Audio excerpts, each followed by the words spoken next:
እኔ እንኳን ልስል ነቃ የሚያደርገው ፋሚሊ ነው። ሰው ያደረጋችሁን ነገር በጣም ደስ የሚለው ሙራን እንትን ይላል ታውቃላችሁ።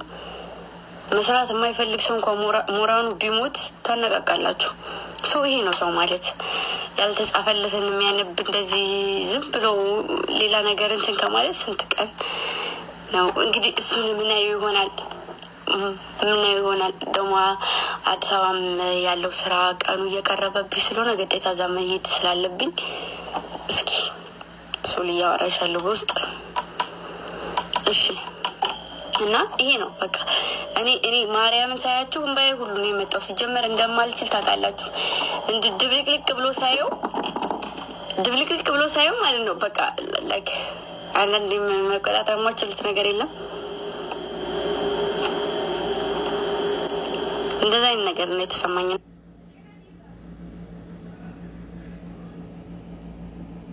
በጣም ታውቃላችሁ። መጀመሪያ ግን ይሄኛውን በስነ ስርዓት አይታችሁት በስነ ስርዓት ከታየ ነው የምለቀው። ካልሆነ አለቅላችሁም። ዩቱብም ቲክቶክም አለቅ። ዩቱብ ደግሞ ቲክታክ ደግሞ ማሮች ልንገራችሁ፣ ቪዮ የተመታው የኔ ብቻ አይደለም፣ የሁሉም ሰው ቪዮ ወርዷል። አሁን ላይ ከመቼ ጀምሮ ነው የኔ አካውንት የሞተው?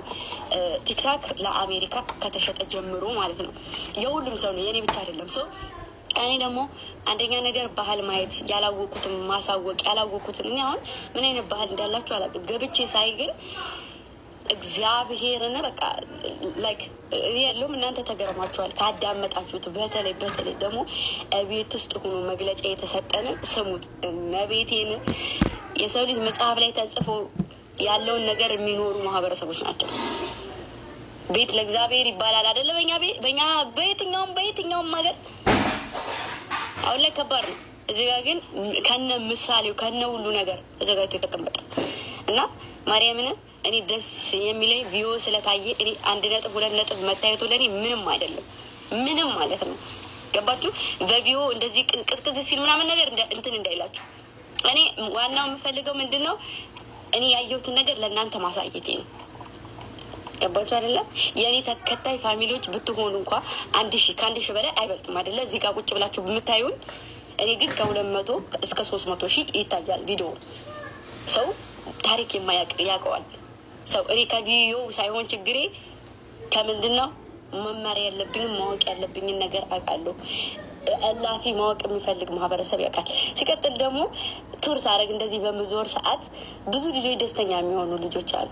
በቃ አሁን ሌላ ማይሆኑ ነገሮች ከምሰራ ይሻላል። ሰው እኔ ቪዮ አልፈልግም። ቪዮ ሊደልለኝም አይችልም። ፈክቶ ይሄ ነው። ገብርኤልን 1 ሚሊዮን የታየውና 100 ሺህ የታየው 100 ሺህ የታየው ፍሬ ካለው ለእኔ በጣም ደስተኛ ነኝ። ከ1 ሚሊዮን በላይ እኔ ጨፍሬ ውዝዋዜ ተወዛውሼ 1 ሚሊዮን 2 ሚሊዮን የታየልኝ ልጅ ነኝ። ሰው ሊደንቀኝ አይገባም።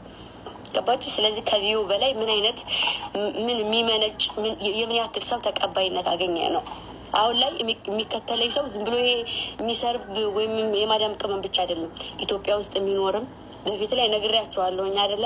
እኔን አብዛኛውን የሚከተለኝ ሳውዲ አረቢያ ያለ ሰው፣ ዱባይ ያለ ሰው ምናምን ነው አይደለ? ወደ ውጭ ያለ ሰው። አሁን ላይ ግን አገር ቤት ያሉ ሰዎች ያሉ ኢትዮጵያ ላይ እንዲሁም ደግሞ እንደዚህ ወደ ሌላ ሀገር ወደ አሜሪካ ምናምን ያሉ ሰዎች ያሉ።